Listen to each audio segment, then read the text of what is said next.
নমস্কার বন্ধুরা, তোমাদের সকলকে স্বাগত জানিয়ে আজকের ভিডিওটা শুরু করছি। আর আজকে আলোচনা করব কন্যা রাশি ও লগ্নের জাতক জাতিকাদের জুলাই মাস কেমন যেতে চলেছে। প্রথমেই বলবো, শুক্র ও রাহুর অবস্থানের কারণে এই মাস কিন্তু সফলতা প্রদান করবে। অর্থাৎ দীর্ঘদিন ধরে যারা কোনো চাকরির পরীক্ষা দিয়ে বা ইন্টারভিউ দিয়ে সফল হচ্ছিল না, তাদের জন্য কিন্তু এই মাস সফলতা নিয়ে আসবে। অর্থাৎ এই মাসে কোনো ইন্টারভিউ থাকলে সেটা অবশ্যই ক্র্যাক করার সম্ভাবনা থাকবে। এছাড়াও যারা ব্যবসার সাথে যুক্ত রয়েছে তাদেরও কিন্তু এই মাস বেশ ভালোই যেতে চলেছে। তবে প্রেম ও বিবাহের সম্পর্কের ক্ষেত্রে কিন্তু একটু সাবধানে থাকতে হবে, কারণ প্রেম ও বিবাহ মন মতো ফলাফল নাও দিতে পারে। অর্থাৎ প্রেমের সম্পর্ক নানাভাবে ঝামেলায় জড়িয়ে ফেলতে পারে বা বিবাহিত জীবনেও নানা রকম অশান্তি কিন্তু এই মাসে আসতে পারে। নতুন কোনো কাজ শুরু করার থাকলে সেটা কিন্তু 11 তারিখ থেকে 14 তারিখের মধ্যে করলে বেশি ভালো হবে, কারণ কন্যা রাশির জাতক জাতিকাদের 11 থেকে 14 তারিখ সময়টা কিন্তু বেশ ভালো যাবে।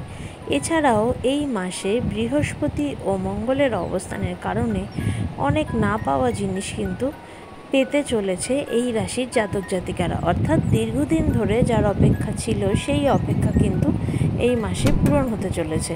সঠিক প্রচেষ্টা করলে এই মাসে কিন্তু অনেক কিছুই কার্যসিদ্ধি করা সম্ভব হবে। তবে এই মাসে সবথেকে বড় সমস্যা হলো নিজের উপর অতিরিক্ত বিশ্বাস বা ভরসা করা, অন্যান্য লোকের কথাকে প্রাধান্য না দেয়া। কারণ এই মাসে কিন্তু নিজেকে ভুল পথে চালিত করার সম্ভাবনা রয়েছে। অর্থাৎ নিজের নেওয়া সিদ্ধান্ত কিন্তু ভুল বলে প্রমাণিত হবে। তাই নিজের কাছের লোকজনের কাছ থেকে সঠিক পরামর্শ কিন্তু এই মাসে নিতে হবে, না হয় কিন্তু ভুল পথে যাওয়ার সম্ভাবনা থাকবে, যা কিনা ভুল দিকে চালিত করবে।